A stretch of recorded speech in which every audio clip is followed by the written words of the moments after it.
Bonjour à tous, nous sommes aujourd'hui réunis pour un webinaire concernant le Bachelor Management International de l'EM Normandie. Tout d'abord, on est ravis de vous accueillir sur ce deuxième webinaire de la semaine avec l'EM Normandie. Hier, on parlait du programme Grande École, aujourd'hui on parle de notre Bachelor, notre Bac+3. Voilà, donc je suis Manon Barillon, je suis chargée de promotion, je m'occupe justement des étudiants qui intègrent sur le Bachelor Management International. Et je suis accompagnée aujourd'hui de deux intervenants qui vont intervenir pendant le webinaire avec moi.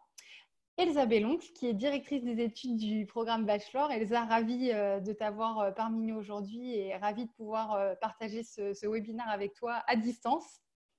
Bonsoir et merci de m'accueillir et effectivement, bienvenue à tous. Et nous sommes également accompagnés d'un étudiant du Bachelor Management International qui a fait toutes ses études à l'EM Normandie, qui a été diplômé du Bachelor. Je pense qu'il n'est pas encore connecté, enfin je ne le vois pas. Rémi, si tu es parmi nous, n'hésite pas à me dire, mais là je ne te vois pas. Donc je pense qu'il va nous rejoindre, c'est les aléas du direct. Donc Rémi est un étudiant qui a terminé son bachelor et qui va pouvoir témoigner sur toute son aventure à l'EM Normandie, son expatriation, sa diplomation et sa poursuite d'études. Donc voilà, on l'accueillera tout à l'heure et il nous parlera de ça. En attendant, du coup, Elsa, je vais te laisser un petit peu peut-être nous parler, justement, on va peut-être aborder la première année du Bachelor Management International. Pour l'instant, on va parler de ce bachelor, de cette première année. Peut-être que tu puisses nous parler un petit peu des matières, de la pédagogie qu'on va retrouver sur cette année numéro 1. Et puis, au fur et à mesure, si vous avez des questions, on y répondra avec grand plaisir. N'hésitez surtout pas. Et puis, on va essayer de répondre à un maximum de questions ce soir. Oui, effectivement, le but c'est d'échanger, donc surtout n'hésitez pas à poser toutes vos questions. Moi, je vous propose pour commencer de vous faire une présentation de la première année. Voilà, et puis au fur et à mesure, on partage et on échange. Donc la première année en bachelor management international, hein, c'est vraiment une année où vous allez découvrir les fondamentaux de gestion. Quand on parle des fondamentaux, ce sont des matières comme le marketing, la comptabilité, la gestion des ressources humaines, le commerce international également. Donc ça, c'est un premier, je dirais, axe de notre première année. Et puis, on a effectivement des piliers qui sont importants dans notre école. Et donc, au fur et à mesure de l'année, on va également vous les faire découvrir. Le premier, c'est l'international, puisque effectivement, vous intégrez un bachelor qui a une très, très forte connotation internationale. Et en deuxième année, vous partez tous pour une année d'expatriation à l'étranger dans l'une de nos universités partenaires, ce qui fait que dès en fait la première année, on met très fortement l'accent sur l'international et on vous prépare alors à la fois avec des cours de langue, également avec ce que l'on appelle des bootcamps. Donc un bootcamp, c'est en fait une semaine qui est intégralement dédiée à la préparation de l'examen TOEIC, qui est un examen en anglais important. Hein, c'est un test et qui en fait est déterminant puisque le score TOEIC va rendre possible l'affectation dans certaines destinations, dans certaines universités partenaires. Donc, on va à la fois travailler les langues, mais pas uniquement, puisque pour préparer une expatriation, on va également vous proposer des cours de management interculturel et aussi des cours de préparation aux études à l'international. Voilà, donc il faut savoir que vous êtes accompagné tout au long de l'année pour préparer au mieux cette expatriation de deuxième année et aussi parce que voilà, c'est également la valeur principale de ce bachelor en management international. Donc cet axe, il est important. Nous nous attachons aussi en première année à vous faire réfléchir et donc à vous faire travailler sur votre professionnalisation, puisque c'est une formation pratique qui vous permet d'être opérationnel à l'issue. Hein, donc à l'issue des 3 ans, vous pourrez vous insérer sur le marché du travail ou poursuivre vos études, et ça, on va y revenir plus longuement par la suite. Mais voilà, dès la première année, en tout cas, on va vous proposer des ateliers en partenariat avec le parcours carrière, qui est un service dans notre école. Ces ateliers sont destinés à vous préparer, alors dans un premier temps, à réfléchir sur comment valoriser vos compétences. Souvent, vous avez des compétences, mais vous les ignorez. Donc, on va faire avec vous ce travail d'identification, de valorisation, de manière à pouvoir rédiger une lettre de motivation notamment pertinente pour, alors que ce soit une recherche de stage ou pour une recherche d'emploi ultérieure. Également, donc, un travail sur le CV, sur l'identité numérique aussi. Attention à la manière dont on se présente sur les réseaux sociaux. Sachez que tous les recruteurs aujourd'hui ont le réflexe d'aller regarder sur Facebook ou sur d'autres réseaux sociaux qui vous êtes et comment vous vous présentez. Donc, on a également ce travail avec vous d'accompagnement sur la partie professionnalisante. Deuxième axe. Troisième axe, c'est la vie associative. Vous allez intégrer une grande école de management et dans ces écoles, la tradition est effectivement d'avoir une vie associative plutôt intense et particulièrement à l'école de management de Normandie. On y est attaché, on a des associations et des projets associatifs qui sont reconduits d'une année sur l'autre. Et dès la première année, vous aurez l'obligation de mener un projet associatif. Vous avez le choix, on a vraiment une multitude de propositions et de possibilités, que ce soit dans l'humanitaire, en marketing, gestion, pareil, on va peut-être y revenir un peu plus longuement tout à l'heure. Là, on va vous préparer parce que, pareil, gérer un projet, ça s'apprend. Ce n'est pas non plus forcément inné. Il y a une partie terrain très forte et toute l'année, vous aurez du temps dédié pour travailler sur votre projet et le concrétiser. Mais vous aurez également au premier semestre des cours de gestion de projet pour vous apprendre à tenir un budget, respecter un planning, construire un rétro-planning. Et puis, on va également travailler avec vous ce qu'on appelle les soft skills. Ça peut être d'apprendre à travailler en équipe, comment également valoriser son leadership, apprendre à déléguer. Voilà, donc ce sont en tout cas ces compétences que l'on vous propose de travailler dès la première année. Donc, c'est vraiment un changement par rapport au lycée. On se rend vraiment compte qu'on va être sur un rythme différent quand on rentre sur le bachelor. C'est aussi la suite logique puisqu'on quitte le monde avant le bac pour rentrer vraiment sur du post-bac. Est-ce que tu peux aussi nous parler un petit peu, peut-être, c'est une question souvent qui revient, des notations. Comment sont notés les étudiants en première année? Comment ça se passe? C'est peut-être pas comme au lycée. Donc, comment ça se passe en école de commerce sur un bachelor quand on est noté, notamment en première année? Donc effectivement, l'évaluation, elle revêt deux types, du contrôle continu. Donc le contrôle continu a lieu pendant les cours et peut revêtir différentes formes. Ça peut être un travail individuel, ça peut être un travail de groupe, ça peut être un travail écrit et également une présentation orale. Et le travail donc en contrôle continu compte pour 40% de la note finale, donc de la moyenne de la matière. Et en complément, il y a un partiel, donc un examen de fin de semestre, qui lui va compter pour 60%. C'est forcément un travail individuel. C'est la plupart du temps un travail qui est réalisé en 2 heures et c'est ce qu'on appelle un devoir sur table. Certaines matières vont être évaluées avec l'accès aux cours et d'autres non. Ce qui veut dire que pour certaines matières, vous serez autorisé à avoir vos cours pendant l'examen. Et là, on va plutôt tester votre capacité à analyser, votre capacité à synthétiser des connaissances. Ce ne sera pas du contrôle de connaissances pures comme vous avez pu le connaître au lycée. Super. Alors, je vois que Rémi vient d'arriver. Je ne sais pas si tu nous entends, Rémi, et si tu es connecté. Sinon, je vais te laisser quelques minutes pour te connecter peut-être. Nouveauté, Elsa, aussi, que je souhaitais aborder, tu vas peut-être pouvoir nous en dire 2 mots et on est très content de cette nouveauté.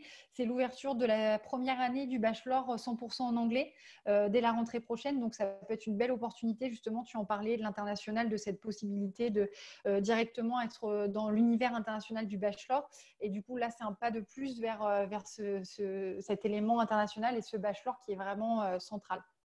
Ouais, c'est vrai qu'on est ravis de pouvoir ouvrir donc cette première année 100% enseignée en anglais. Donc, elle va s'adresser à des étudiants qui ont déjà un bon niveau d'anglais. Donc, il faut avoir plus de 14 en fait sur l'oral. Sachant que cette année, on va en reparler, c'est peut-être un peu différent, ça peut peut-être être un peu modifié vu les conditions actuelles. Et puis, l'intérêt également, c'est que l'on va accueillir des étudiants internationaux. Donc là, on le sait déjà, hein, on rencontre un vif succès et on rencontre également beaucoup d'intérêt pour cette formation de la part notamment des étudiants indiens et sud-asiatiques. Et c'est déjà pour vous aussi une première opportunité d'avoir une expérience, nous, ce qu'on appelle l'internationalisation at home, c'est-à-dire qu'en fait, voilà, vous allez baigner dans une culture, enfin dans des cultures pour le coup autres que ce à quoi vous avez été habitué jusqu'à présent. Et l'intérêt aussi pour vous, c'est que vous aurez des professeurs internationaux si vous choisissez cette option, les cours étant dispensés en anglais. On a des professeurs, on a des partenariats avec différentes universités et on accueille régulièrement des professeurs de ces universités qui viennent enseigner sur notre campus. Donc c'est vrai que c'est un échange qui se fait dans les deux sens, avec à la fois des cours en anglais, mais également cette opportunité de rencontre, que ce soit avec des étudiants ou avec des professeurs internationaux. Super, merci beaucoup. Donc là, on a enfin notre petit Rémi en ligne. Normalement, c'est bon, on te voit Rémi. Je suis ravie de t'avoir parmi nous, Rémi. Ça me fait très, très plaisir d'échanger avec toi. Tu es un pur produit EM Normandie. Tu as été diplômé du bachelor. Tu as fait tes 3 années. Et du coup, on est vraiment ravis avec Elsa de pouvoir t'avoir et que tu puisses témoigner avec nous ce soir. Voilà, donc je vais te laisser te présenter peut-être rapidement et surtout que tu puisses nous parler. On est en train de parler de la première année du bachelor, replonger sur ta première année et te souvenir la différence peut-être entre le lycée et ta première année du bachelor. Comment ça s'est passé pour toi cette première année?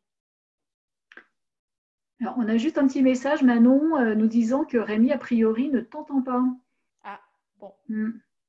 Rémi ne nous entend pas. Bon, Ouais. il ne me dit pas sur les lèvres. Et voilà, vu sa tête, je pense qu'il ne t'entend pas, effectivement. Non, alors je ne sais pas. Bon, bah, du coup, on va peut-être attendre. Peut-être qu'il a un problème de J'ai l'impression, haut-parleur. je ne sais pas, je viens On d'avoir un le message comme voit. quoi il était passé en animateur. Tu nous entends, Rémi? Est-ce que tu m'entends? Non, Non, ça n'a pas l'air de marcher. ça ne fonctionne pas. Non. Bon, peut-être que si, Rémi, si tu nous entends ou si ça remarche pour toi, n'hésite pas à nous faire un petit signe. Je reviendrai avec toi, vers toi.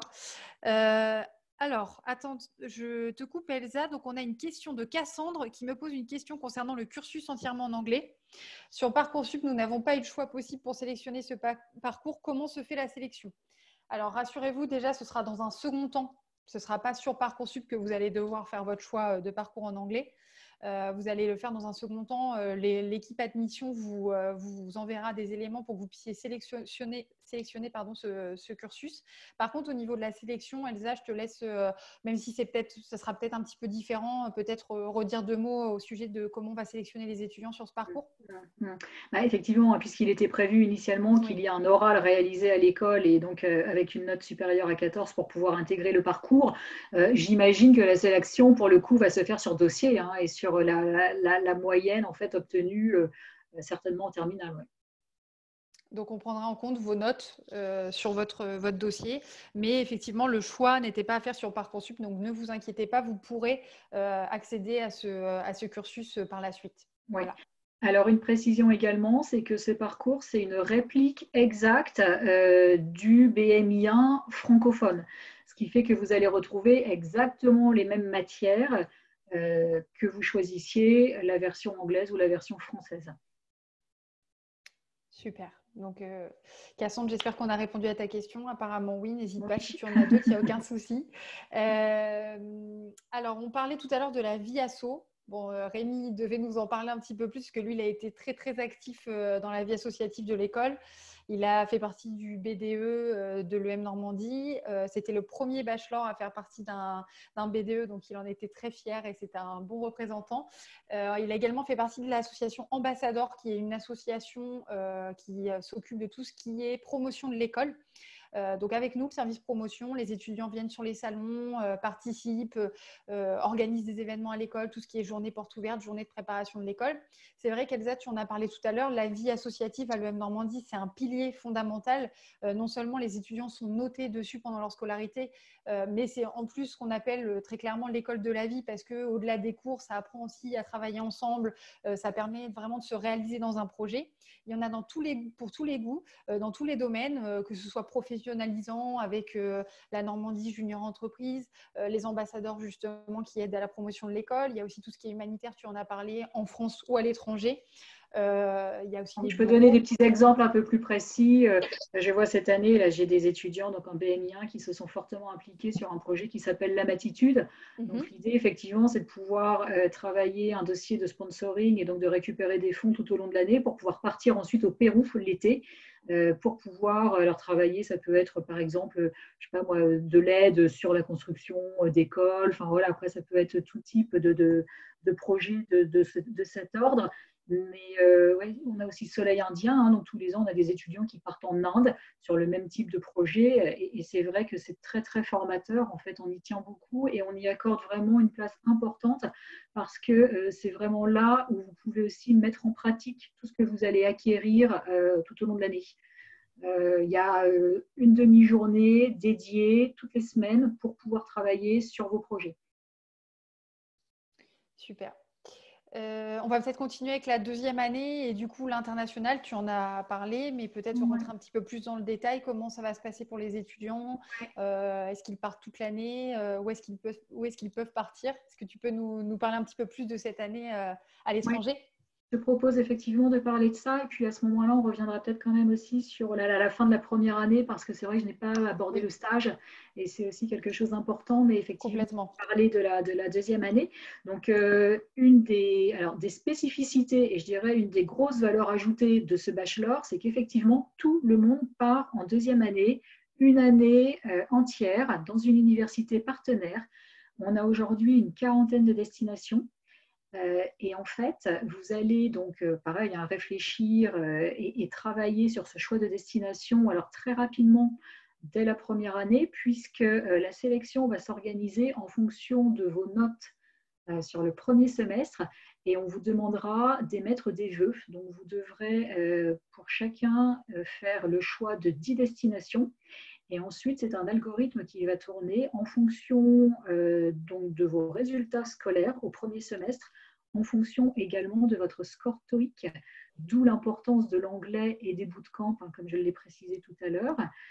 Voilà, donc vous aurez un rang, et en fonction de ce rang, vous aurez une destination qui vous sera proposée, mais tout le monde part. Ça, c'est quand même une garantie. Et il n'y a pas de mauvaise destination. Enfin, je veux dire, voilà, chaque fois, c'est une expérience unique qui permet de faire vraiment mûrir nos étudiants et souvent, on vous retrouve changé, ayant acquis beaucoup de maturité au cours de cette deuxième année. Et quand vous revenez en troisième année, effectivement, vous êtes bien différent du moment où vous êtes arrivé à l'école en première année. Ouais. Il y a une question qui revient souvent sur l'expatriation, c'est est-ce que les étudiants doivent se débrouiller seuls ou est-ce qu'ils sont accompagnés? C'est une angoisse aussi peut-être pour les parents, ce départ qui peut être un peu stressant. Du coup, voilà, parler peut-être de comment l'école accompagne ses étudiants et les rassurer dans ce sens-là.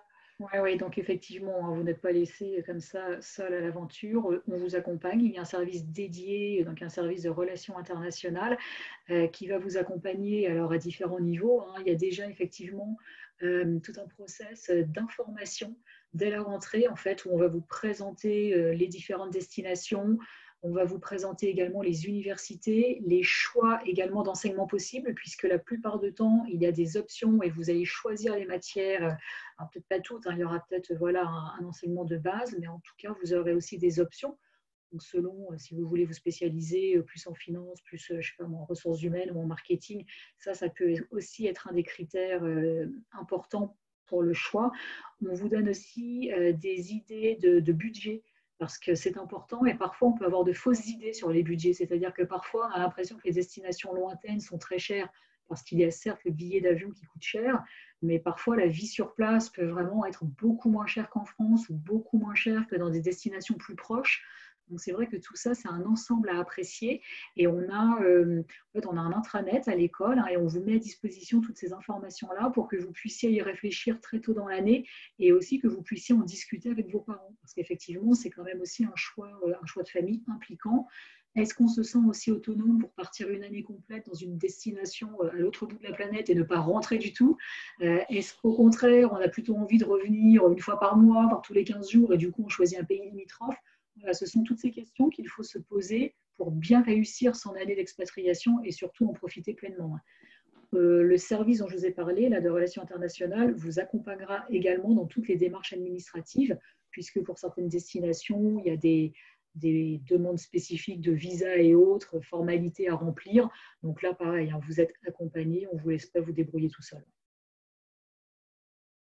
Super, merci Elsa. Alors, tu voulais peut-être qu'on revienne du coup après cette question sur l'international, sur le côté stage. Alors effectivement, c'est vrai que chaque année, le programme du bachelor propose des stages.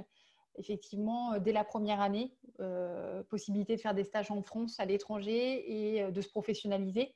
Est-ce que Ouais. tu Oui, c'est ça, c'est vraiment un des piliers, hein, comme je le disais tout à l'heure en Mhm. introduction, c'est vraiment l'un des piliers importants du programme et donc de la formation. Hein. C'est aussi ce côté professionnalisation, donc avec cet accompagnement tout au long de l'année par le parcours carrière.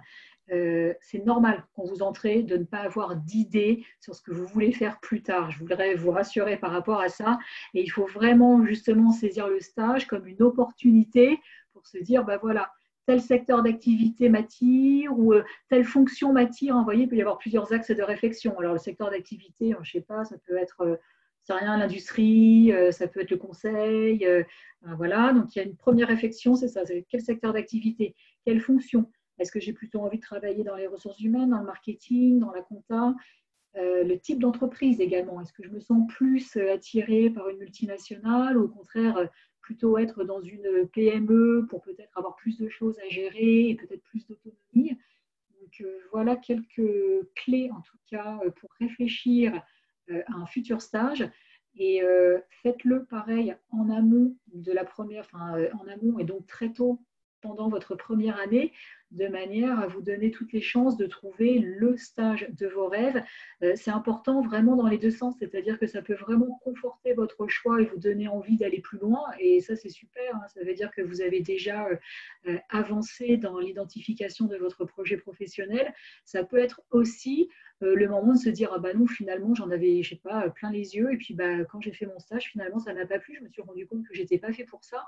Et ça sert aussi à ça les stages, hein. C'est aussi au fur et à mesure d'éliminer, donc de mieux savoir, de mieux se connaître et d'éliminer ce dont on n'a pas envie et ce qui finalement ne nous attire ou ne nous plaît pas plus que ça. Donc c'est vraiment, ce sont vraiment des opportunités, c'est comme ça qu'il faut les saisir aussi pendant votre cursus de formation. Il y a, pareil, à nouveau, un service stage à l'école dédié qui va vous accompagner, qui va vous aider puisqu'on reçoit énormément d'offres. Donc, ces offres, elles seront diffusées. On va également aussi vous accompagner, alors comme je vous le disais tout à l'heure, dans la rédaction du CV, dans la rédaction de la lettre de motivation, mais c'est aussi de vous donner des conseils sur comment se présenter, comment on aborde un entretien de recrutement. Et même si c'est pour un stage, c'est un entretien de recrutement. Donc, on utilise les mêmes codes que pour un entretien de recrutement pour un premier job. Donc, voilà, là, une fois de plus, vous êtes accompagné, on ne vous laisse pas tout seul et on vous conseille au fur et à mesure. Donc, le stage, Non, pardon. vas-y, je t'en prie. Oui, juste pour conclure, le stage en première année, donc la durée minimum est de 6 semaines, on recommande plutôt 8 semaines et ça peut aller jusqu'à 14 semaines. Le stage, ça peut être aussi, pourquoi pas, un CDD. Hein, donc, ça peut être soit une gratification en termes de rémunération, soit une rémunération si c'est un CDD. Vous êtes libre. Après, bien évidemment, il faut quand même que ce soit en lien avec vos études, mais vous êtes libre de choisir le thème de stage qui vous intéresse. Ça Et peut le être stage aussi peut une être occasion pour les étudiants de se tester sur peut-être un doute qu'ils peuvent avoir de se dire bah, tiens, est-ce que je suis plutôt attirée par la finance ou par le marketing. Ça ouais. peut être un bon moyen aussi de se tester sur des expériences professionnelles. Oui, oui, puis souvent on se rend compte que les étudiants ont des idées reçues quand on les reçoit en entretien de recrutement pendant les oraux. Hein, souvent, ils ont quand même des idées très arrêtées. Et voilà, c'est souvent l'occasion, ce stage de première année, d'aller tester, d'aller se confronter à la réalité professionnelle et de voir si on est fait ou pas oui, pour ce domaine d'activité. Alors, dernier test, Rémi, je vois que tu es de nouveau parmi nous. Est-ce que cette fois tu m'entends? Est-ce que toi, tu m'entends? Oui, je t'entends très bien. Bon, Bon, bah, bienvenue Rémi. Désolée de ce petit contretemps. Comme je te disais c'est tout pas à l'heure, mais grave. tu nous as pas entendu. On est ravis avec Elsa de t'avoir parmi nous pour ce webinaire et que tu puisses témoigner de ton expérience à l'EM Normandie. Comme je disais, tu es un pur produit du bachelor. Tu as été très impliqué dans la vie de l'école et du coup diplômé maintenant du bachelor management international en attente de ta remise des diplômes qui sera décalée avec les événements actuels. Mais voilà, bienvenue Rémi et merci beaucoup à toi Merci. d'avoir accepté de participer avec nous. Ça me fait très plaisir de t'avoir. Bonsoir Rémi. Bonsoir. Vous allez bien? Enfin, si on peut se dire, Ça va bien. les... Ça va bien, Alors, toi aussi? je- on était en train de parler, du coup, on a un peu avancé, Rémi, mais peut-être que tu vas Ouais. pouvoir rebondir. On a parlé un peu de la première année, de la différence entre Mhm. justement le lycée et la première année du bachelor, qui est quand même sur un rythme un peu différent. On a parlé un petit peu avec Elsa de tout ce qui était pédagogie. Peut-être tu peux nous parler un petit peu, toi, de comment tu as ressenti cette première année, puis aussi, surtout, parce que tu es la meilleure personne pour en parler, de ton investissement sur les associations de l'école. Ouais. Bah, c'est sûr que quand je suis arrivé pour ma première année au Havre, ça a été un changement assez brutal puisque je viens de Grenoble, donc la distance fait déjà que et le contexte de la ville en mer ou en montagne fait déjà qu'il y a une énorme différence. Les cours ont été très différents puisqu'on avait beaucoup plus d'autonomie, on avait beaucoup plus de projets de groupe, de présentation. On avait une relation avec nos différents professeurs qui était radicalement différente de celle qu'on peut avoir au lycée, c'est-à-dire qu'ils sont joignables peut-être pas 24 heures sur 24, mais très régulièrement, y compris certaines fois le samedi et dimanche. Donc ça, c'est pour les changements qu'il y a eu. Après, pour la vie associative, c'est vraiment, bah, c'est inégal par rapport au lycée, c'est une évidence puisqu'il y en a point ou très peu. Et là, ça a été, moi, j'ai fait partie de deux associations en première année, donc qui étaient le BDE, donc le Bureau des étudiants, et Ambassadeur. Donc c'est l'association Ambassadeur qui retrouve les étudiants sur les différents salons. Vous avez dû voir certainement plusieurs de ces nouveaux étudiants qui sont eux maintenant dans cette association et qui ont pu d'ores et déjà vous présenter qu'est-ce qu'était le bachelor, qu'est-ce qu'était l'EM Normandie. C'est vraiment quelque chose qui est au cœur de l'école puisqu'on organise tous autant qu'on est des événements à l'intérieur ou à l'extérieur de l'école qui regroupent ou non les différents campus. Donc ça, ce que je peux dire, ça apporte vraiment sur le travail en groupe parce que moi, quand j'ai fait le BDE, par exemple, j'étais le plus jeune de la troupe, donc c'était quand même, j'ai appris beaucoup de ce que les autres ont pu, quand on échangeait, ont pu dire sur nos différents projets. Et puis on a une certaine responsabilité parce que tant d'un côté on représente l'école, qui est quand même très important puisque c'est la réputation de l'école qui est en jeu, et tant de l'autre côté on organise des événements pour plusieurs centaines d'étudiants. Donc on a la responsabilité des étudiants et de leur bien-être.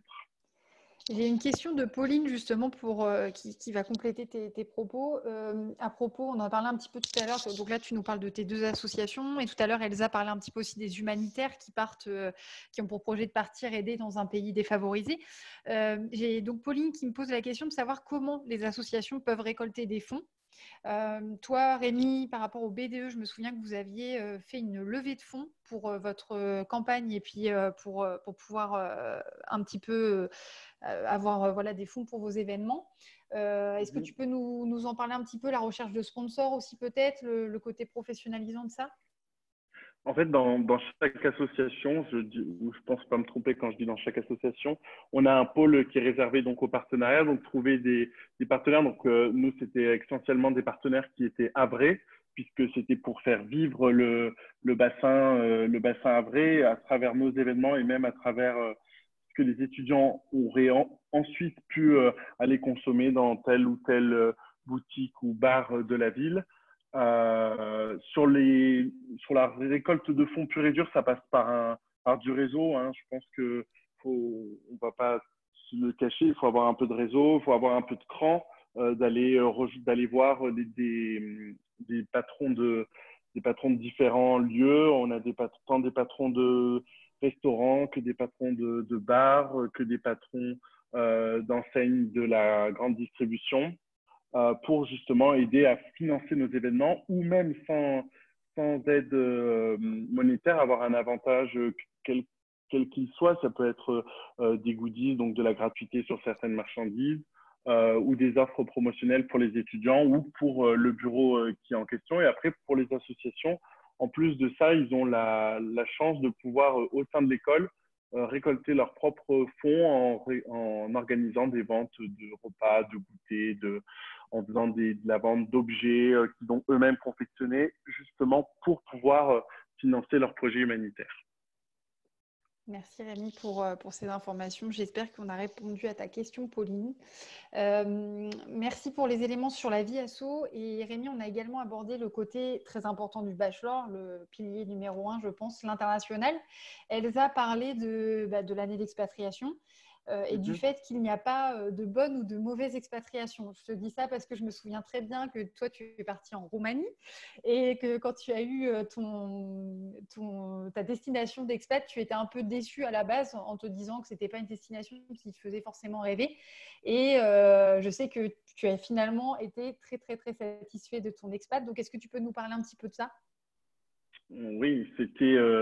c'est même pas déçu, je pense que c'était plus fort que ça. Ça a été vraiment ça a été très compliqué avec beaucoup de recul maintenant. Ça a été très compliqué d'apprendre qu'on partait dans un pays comme la Roumanie ou qui fait pas spécialement rêver sur le papier, mais qui finalement, c'est vrai, fait rêver par son économie, puisque c'est en plein boom, c'est en train de sortir. Sont en train de sortir des immeubles à n'en plus finir, ils sont en train de construire des villes entières, ils sont en train de construire leur réseau d'eau, d'électricité. Donc, il y a beaucoup de choses à apprendre de ce pays. C'est un choc culturel à 3 heures de Paris. C'est la phrase que j'ai souvent répétée parce que finalement, on est à 3 heures d'avion. On pouvait être central à la maison. Moi, je me souviens de partir des fois à 6 heures du matin et être à midi pour déjeuner avec mes parents, par exemple. Donc, vraiment quelque chose qui était important pour moi, c'était de trouver une bonne destination. Mais le plus important, je dirais, ça a été le choc culturel, ce que ça apporte, la maturité que ça peut apporter. Tout à l'heure, on a Elsa qui nous a dit qu'il y avait un changement chez l'étudiant. Et c'est vrai, il y a un réel changement dans sa maturité, dans son attitude, mais il y a un réel changement sur son niveau d'anglais. Parce que moi, je suis parti avec d'énormes lacunes en anglais. Je n'ai trop honte pour dire mon score de TOEIC. Qui est proche de 255 de mémoire et qui est maintenant de 800. Donc, on a une évolution qui est majeure sur l'anglais puisqu'on a des cours, tous les cours sont en anglais et qu'on a même en Roumanie du renforcement à l'anglais. Voilà ce que je peux dire. Et effectivement, petit aparté sur la Roumanie, parce que, alors comme le dit Rémi, peut-être que ce n'était pas la destination qui faisait rêver par rapport à d'autres destinations peut-être plus lointaines ou plus exotiques. Sauf que, voilà, il faut toujours faire attention aux clichés, aux idées reçues. Ville hyper dynamique, hein, donc l'université partenaire s'appelle Babes Bolai et c'est à Cluj-Napoca. Et c'est très surprenant parce que quand on se déplace et quand on va voir à quoi ressemble Cluj-Napoca, c'est une ville en fait hyper cosmopolite, hyper dynamique, hyper jeune. Il y a énormément d'universités, ce qui fait qu'il y a plus de 50 000 étudiants sur place. Et voilà, il ne faut pas s'arrêter, en tout cas, aux premières impressions. Il faut aller un petit peu gratter par rapport à ces destinations-là. Ça vaut vraiment la peine. Ouais. Le message est passé. Je vois qu'il y a des questions. Alors, je ne sais pas comment tu veux qu'on procède, Manon. Est-ce qu'on poursuit, on y répond au fur et à mesure ou Oui, alors on peut répondre. Moi, je n'ai pas de nouvelles questions qui s'affichent. Alors moi, j'ai Antoine qui pose la question. Bonjour, comment ça se passe si on souhaite continuer à l'EM Normandie après le bachelor? Alors du coup, est-ce qu'on attend peut-être sur cette question d'être à la 3e année du bachelor? Comme ça, au moins, Antoine, on va te répondre très bientôt. On va parler de cette 3e année. Voilà. Ouais, et par contre, effectivement, j'ai une question de Camille concernant l'expatriation. Est-ce que les universités partenaires nous acceptent en fonction de notre niveau au cours de la première année ou cela se décide sur la base d'un concours? Donc, on va peut-être reprendre cet élément. Donc non, c'est bien sur le niveau de première année, puisque comme je le disais tout à l'heure, en fait, on va vous demander de faire des choix. Vous allez rentrer dans les destinations qui vous intéressent et ensuite, c'est un algorithme qui tournera et qui prend en considération vos notes de premier semestre et votre score TOEIC. Donc, ce sont les 2 critères qui nous permettent de sélectionner votre destination. Voilà, donc normalement, avec du travail en première année, vous pourrez partir dans l'expatriation de votre choix. Donc, les étudiants reviennent de leur belle expérience, de leur expat, et ils entament leur 3e et dernière année de bachelor. Pour leur dernière année, on va peut-être davantage parler des possibilités qui s'offrent à eux, des spécialisations qu'ils vont pouvoir choisir, et justement de la professionnalisation qui va être un thème majeur de cette dernière année, puisque c'est vraiment la fin du cursus pour les étudiants. La fin du premier cursus, puisqu'ils pourront avoir des options qui s'offrent à eux. Mais du coup, Elsa, est-ce que tu peux nous parler des différentes spé et de ce qui est mis en place pour l'insertion des étudiants? Oui, alors effectivement, vous allez avoir plusieurs options possibles en dernière année, sachant quand même, et ça c'est aussi important de le rappeler, c'est que quelle que soit l'option choisie, de toute façon, il y a un socle commun. Et il y a 9 matières communes, quelle que soit l'option choisie, et c'est ce qui nous permet aussi de délivrer le grade et le visa, en fait, le visa, donc bachelor,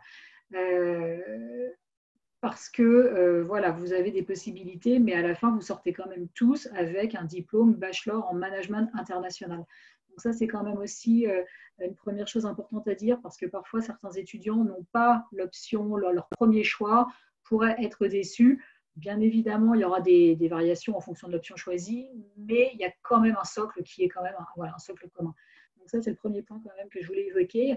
Alors après, dans les possibilités, pour les étudiants qui ont une forte velléité à ensuite poursuivre une carrière à l'international, on propose une option qui est 100% enseignée en anglais, qui s'appelle International Business.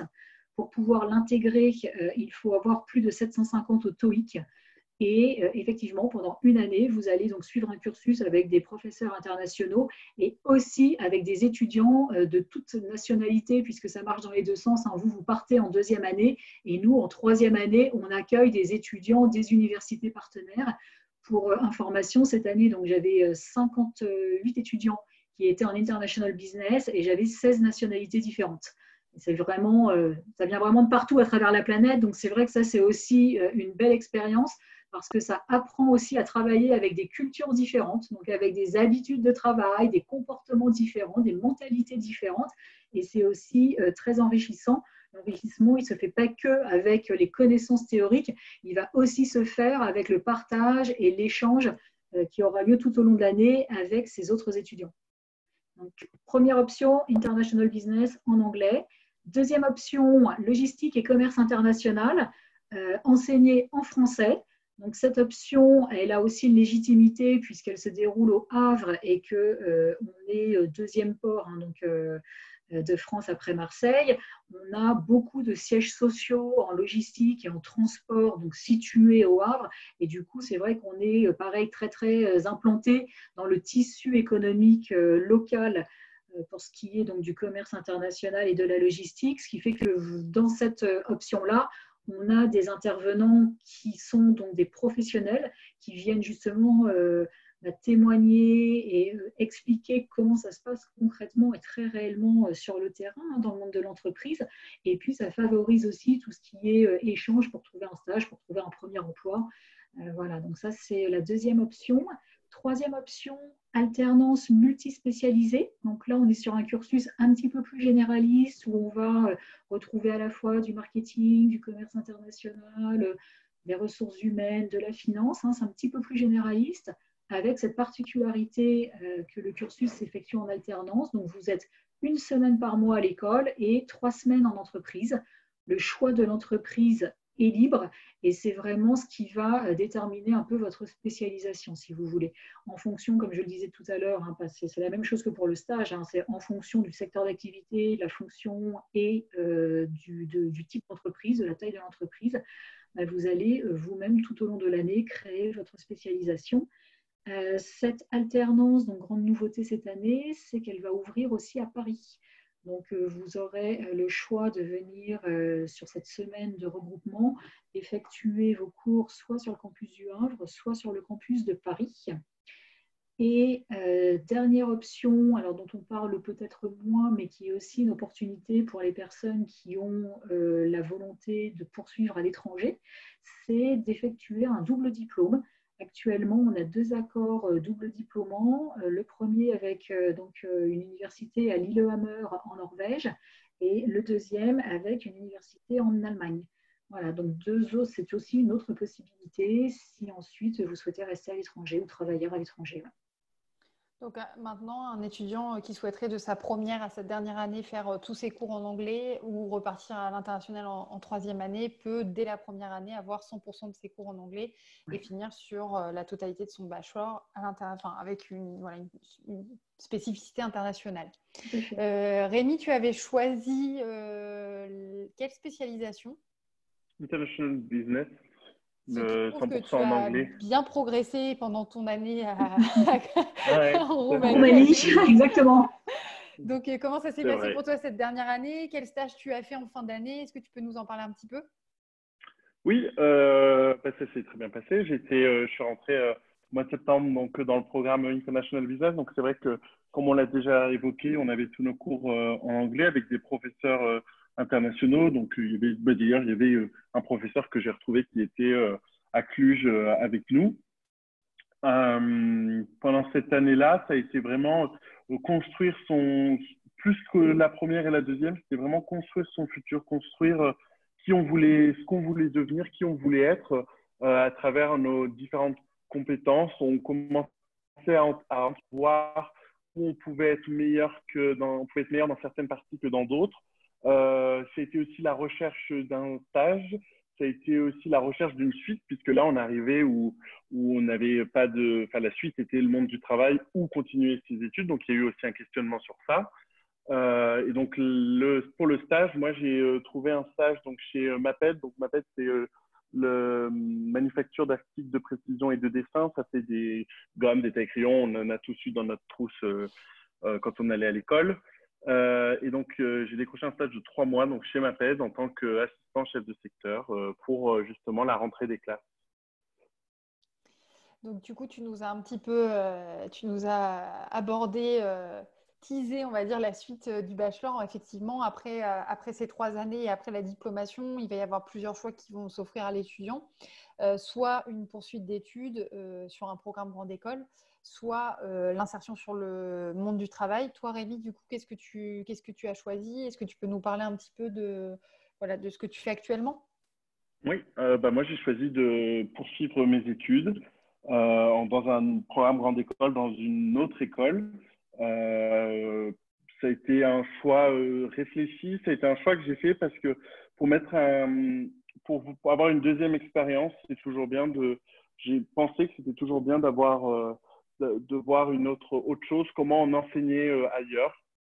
Donc sur ça, ça a été assez clair dès le départ. J'ai passé plusieurs concours et il y en a plusieurs qui m'ont été favorables. Et ensuite, j'ai fait mon choix par ordre de préférence. Tu estimes que tu as été bien préparé, enfin que le bachelor t'a bien préparé à cette poursuite d'études? C'est aussi une interrogation qu'on a souvent des étudiants. Est-ce qu'on est prêt à intégrer un programme grande école? Est-ce qu'on va avoir des difficultés concernant les concours? Donc toi, tu peux peut-être rassurer aussi les étudiants là-dessus. Concernant le concours, il n'y a aucune difficulté. Enfin, moi, j'ai toujours dit que le bachelor a été le test grandeur nature de la deuxième étape. C'est-à-dire que quand on passe les concours à 18 ans, qu'on n'est absolument pas ou très peu préparé à passer ce genre de concours tant à l'oral qu'à l'écrit, c'est un entraînement grandeur nature à ce qui nous attend 3 ans après pour la poursuite d'études. Donc non, c'est vraiment pas… avec du travail, avec de l'envie, hein, on arrive assez facilement à poursuivre dans la voie dont on a envie de poursuivre. Là, ça a été, pour ma part, ça a été dans une école. Pour d'autres, ça peut être au travail ou dans une toute autre formation que celle du management.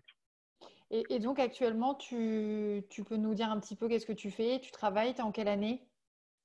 Alors là, je suis en Master 1, donc je suis en Master 1 et depuis janvier 2020, donc depuis le 6 janvier, je suis en césure. Donc en fait, dans l'école, on coupe de janvier à janvier. Donc j'ai choisi de couper mon Master 1 de janvier 2020 à janvier 2021 et je suis actuellement chef de secteur chez MAPED. Je remplace, en fait, j'ai obtenu le poste de la personne qui était mon maître de stage. D'accord, Donc je donc en fait, remplace mon ancien maître de stage. cette opportunité, ça a été en fait un tremplin grâce à ton stage de fin de BMI 3 en Tout fait. à fait. Oui, oui.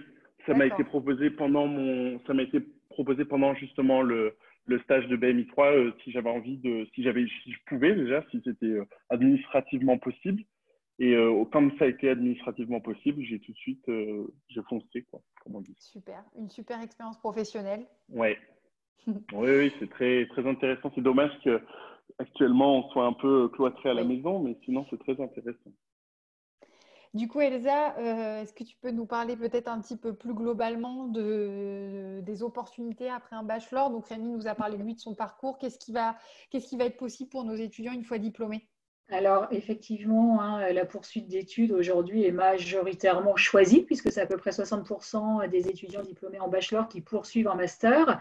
Et la nouveauté, hein, à partir de la rentrée prochaine, et je crois que c'est très, très important de le mentionner, c'est que si vous poursuivez vos études en master à l'EM Normandie, eh bien, il n'y a plus de concours, en fait. Vous pouvez intégrer directement le master à partir du moment où vous validez votre bachelor. Donc ça, c'est quand même un gros plus. Ouais, c'est un gros plus que l'on propose. Après, ce n'est pas non plus une obligation. On comprend, et je veux dire, pour plein de raisons différentes, que vous ayez envie de poursuivre vos études dans une autre école pour vous faire une autre expérience. Et là, pour le coup, c'est une inscription sur les concours classiques. Hein. Ça peut être Passerelle, ça peut être d'autres banques des profs communes. Voilà, après pouvoir poursuivre le master de votre choix. Effectivement, c'est vrai que les étudiants choisissent de plus en plus de poursuivre leurs études. Après, on a également donc à peu près 40% qui s'insèrent dans la vie professionnelle. Et c'est vrai qu'on a un taux net d'emploi aussi qui est important, ce qui signifie que pour ces personnes-là, en fait, la plupart du temps, elles ont déjà trouvé un job avant d'être diplômées. Oui, donc beaucoup d'opportunités après ce bac+3 si l'étudiant souhaite pas forcément continuer ses études et plutôt s'insérer sur le monde professionnel. Je pense que c'est c'est vrai que souvent aussi la question est posée entre le choix d'études, alors dites courtes, hein, c'est-à-dire en 3 ans sur un bachelor, ou alors plutôt de partir directement sur des études en 5 ans pour un master.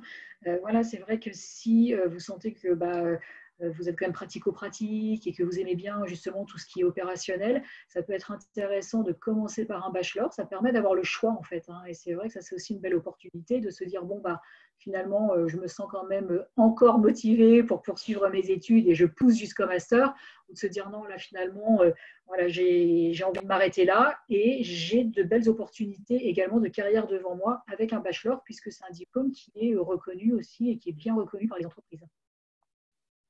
Je rebondis sur ces éléments, un petit peu sur des chiffres sur l'insertion. Donc, on a 56% de nos étudiants qui poursuivent leurs études et qui poursuivent sur un cycle en alternance, donc un master en alternance.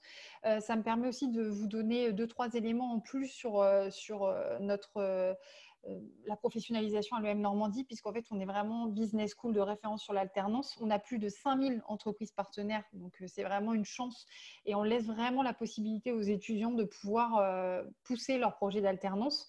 Et non seulement donc, sur cette 3e année du bachelor, comme tu l'as dit, Elsa, mais par la suite, on a aussi qui décident et qui prennent goût à l'alternance et vraiment au côté professionnalisant. Et donc, il y a vraiment une possibilité sur notre école et sur d'autres écoles aussi de poursuivre sur un programme grande école en alternance. Donc ça peut être un projet aussi pour un étudiant de se dire, sur cette 3e année du bachelor, je commence l'alternance et je poursuivrai mon cycle d'études totalement en alternance. Et souvent, quand on commence l'alternance, on a envie de finir parce que ça apporte énormément. Non seulement ça permet de payer ses études, d'être autonome financièrement, mais c'est surtout un gros plus sur un CV. Et on sait qu'un alternant va vraiment avoir sa carte à jouer auprès des employeurs. Complètement. Ouais. Voilà, petite information. On a une question de Pauline qui m'avait posé une 2e question tout à l'heure. Alors, comment se passent les cours pour les élèves pendant le confinement? Donc ça, c'est une petite question pratico-pratique. Voilà, j'allais dire, hein, j'espère qu'on va en finir bientôt, mais effectivement, on a assuré la continuité pédagogique. Les cours aujourd'hui sont assurés à distance via un outil Zoom. Voilà, et en fait, les cours, j'ai envie de dire, ont lieu presque comme avant, en fait, sauf que chacun est chez soi, y compris l'intervenant. Mais après, en termes de ressources pédagogiques, voilà, vous avez les supports de cours qui sont mis à disposition. Zoom permet quand même également en termes d'animation, de proposer pas mal de choses. Hein. Je pense notamment à des quiz. Là, j'ai même un intervenant qui a fait un business game la semaine dernière, intégralement via Zoom, et ça a bien fonctionné. Donc, on est aussi finalement en train d'apprendre, hein, je dirais un peu à marche forcée pour le coup, mais ce n'est pas inintéressant. Et les examens vont aussi se faire à distance. Voilà, donc aujourd'hui, ça nous permet d'assurer une continuité pédagogique totale et de pouvoir diplômer nos étudiants comme si les cours, enfin voilà, comme ça aurait dû se passer normalement. On a une autre question de Camille. Si nous souhaitons poursuivre nos études et réaliser un master au sein de votre établissement après le bachelor, les cours auront-ils lieu sur le campus du Havre ou aurons-nous accès aux 5 campus? Alors, en fait, ouais, vous pouvez potentiellement, vous avez accès aux 5 campus. En fait, c'est pas tout à fait comme ça que ça se passe. C'est qu'en fait, après, sur les masters, chaque campus propose des spécialisations qui sont souvent en lien d'ailleurs avec les spécificités locales. Et donc, c'est ce qui va déterminer en fait votre campus. Ce sera le choix de votre destination en master 2. Si vous poursuivez en alternance, là, pour le coup, vous aurez le choix. Soit Caen, soit Le Havre, soit Paris. Et si vous ne continuez pas sur l'alternance, vous pourrez choisir de partir à Oxford, de partir à Dublin, de faire une année complète en anglais sur nos campus. Donc, effectivement, pour le master, soit l'alternance, et là, on choisit en fonction plutôt de sa zone professionnelle. Si on a une entreprise sur Paris, on va peut-être plus aller à Paris, et si c'est en Normandie, plutôt Caen ou Le Havre. Mais si vous souhaitez plutôt vous tourner vers l'international après votre bachelor, vous pourrez très bien intégrer un des tracks du programme Grande École sur le campus de votre choix. Ou rester au Havre, parce que vous aurez eu un coup de cœur. Une précision aussi par rapport à l'alternance, vous n'êtes pas limité géographiquement, c'est-à-dire que vous pouvez choisir une entreprise d'accueil n'importe où en France, sachant que vous y êtes 3 semaines et que vous revenez une semaine par mois. Donc on a plusieurs étudiants qui fonctionnent comme ça et qui souvent se regroupent sur ce séminaire et qui se prennent un Airbnb à plusieurs. Donc ça, c'est aussi quand même une belle opportunité, je dirais, d'élargir aussi ses recherches et de pouvoir aussi trouver une entreprise dans une autre zone géographique. En tout cas, il ne faut pas vous limiter. Complètement. Du coup, Rémi, peut-être tu peux nous dire quels sont tes projets. Pour finir, peut-être tu peux nous dire un petit peu qu'est-ce que tu comptes faire. Est-ce que tu as un projet professionnel? Est-ce que tu comptes rester chez Maped? Est-ce que tu as d'autres projets? Qu'est-ce que tu vas faire sur les prochaines années? Non, je pense pas rester chez Maped. Enfin, je vais rester jusqu'à décembre chez Maped, ça, c'est une certitude. Après, non, j'espère pouvoir voir une autre entreprise, malgré que je me sens bien qu'on travaille bien. Là, le but pour le moment, c'est de finir mon programme, mon master 1, donc là, au deuxième semestre, donc en janvier de l'année prochaine, et mon master 2. Le but, c'est de partir. Bon, je vais repartir une dernière fois à l'étranger, enfin une dernière fois dans le cadre de l'école, une dernière fois à l'étranger en janvier. Normalement, je vais partir aux États-Unis. Et après les études, j'ai plusieurs projets en tête. La grande distribution m'attire beaucoup. Il y a un programme qui s'appelle le Carrefour Graduate Programme, qui est qui est utilisé pour former les futurs directeurs d'hyper, donc qui pourrait m'intéresser.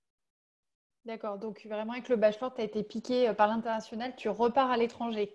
Oui. Un autre pays, une autre expérience, et je pense que ce sera tout l'opposé, et je suis pas convaincu que ce soit mieux.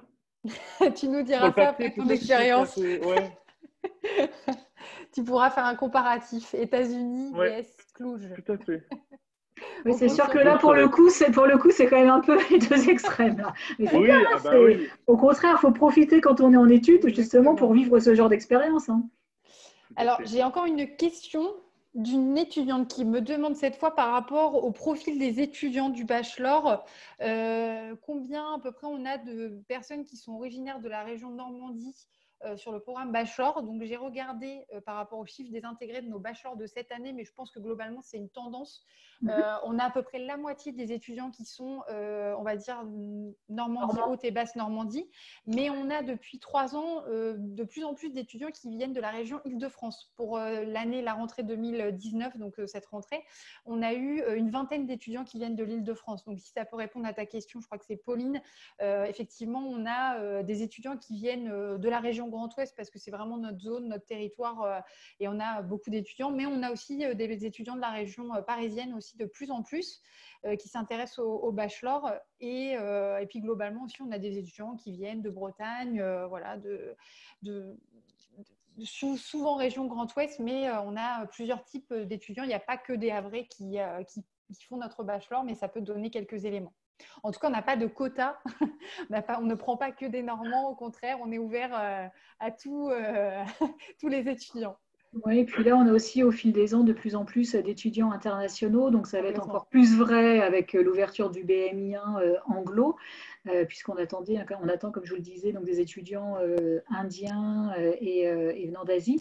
On a aussi pas mal d'étudiants aussi venant d'Afrique, puisque ils sont francophones. Donc c'est vrai que pour eux, c'est aussi une belle opportunité, et surtout dans l'option logistique et commerce international, puisqu'il y a des besoins ensuite, quand ils repartent, il y a des belles opportunités professionnelles pour eux ensuite dans leur pays respectif. Ouais.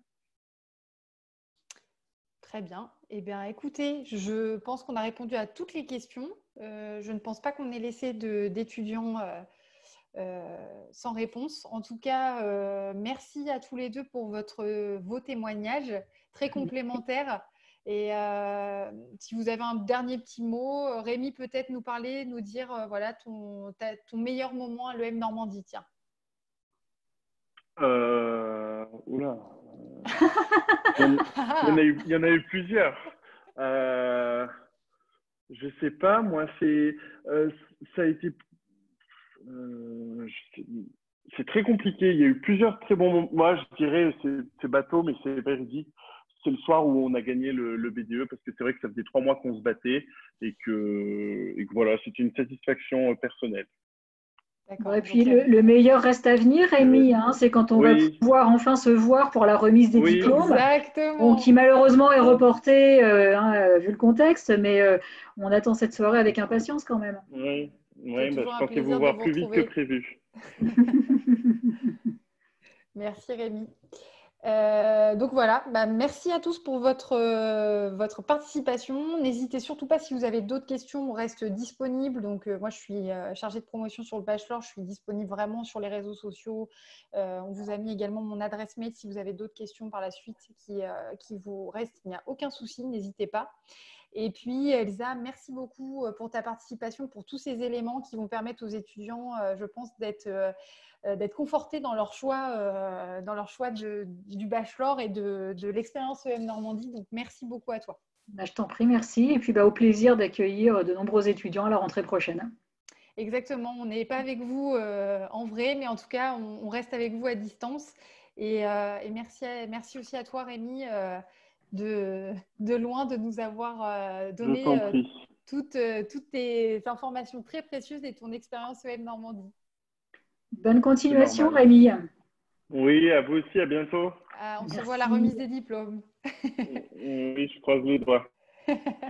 À très vite. Bonne soirée à tous. Merci, au revoir. Merci.